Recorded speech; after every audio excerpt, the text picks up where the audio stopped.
बीजगणितामध्ये एक सुंदर अशी ट्रिक आहे। उदाहरणार्थ समजा असं सांगितलं गेलं x अधिक x बरोबर 4 आणि विचारलं गेलं x वर्ग अधिक x वर्ग बरोबर किती।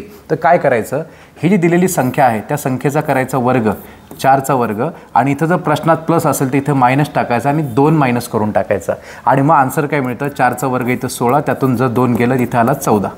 असं सेम आणखीन एक प्लसवाला क्वेश्चन आपण बघतोय ज्यामध्ये प्रश्नात प्लस वापरला गेला। इथं दिलंय x अधिक x बरोबर इथं 9 दिला गेलाय आणि तुम्हाला आता विचारलं x वर्ग अधिक x चा वर्ग बरोबर किती। यामध्ये हा जो 9 दिलाय त्या 9 चा वर्ग करायचा, प्रश्नात जर प्लस दिला तर मायनस टाकायचा, लिहायचा 2, 9 चा वर्ग 81 वजा 2 आपण आन्सर केलं इथं 79।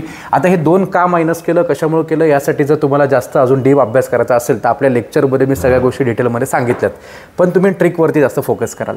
नंतर समजा आता इथं मायनस आला आणि इथं उत्तर दिले 10, तर वर्गाचं उत्तर काय, तर काय करायचं, ही दिलेली संख्या घ्यायची 10, त्या 10 चा वर्ग करायचा, प्रश्नात जर मायनस दिला तर इथे प्लस टाकायचा, लिहायचा 2, 10 चा वर्ग आला 100 आणि त्यामध्ये जर 2 आपण ॲड केला तर आन्सर येतं आपलं 102। असंच सेम जर समजा आता इथं 12 आन्सर दिला असेल आणि तुम्हाला विचारला त्याचा वर्ग बरोबर काय, तर हा जो 12 आहे त्या 12 चा पहिला स्क्वेअर करायचा, प्रश्नामध्ये जर मायनस दिलं तर आपण इथे प्लस टाकायचं, इथे लिहायचा 2, 12 चा वर्ग 144 अधिक 2 जर आपण ॲड केला तर आन्सर येतं 146। तर या पद्धतीने हा 5वा प्रश्न आहे, याचं प्रश्नाचं उत्तर आहे 6।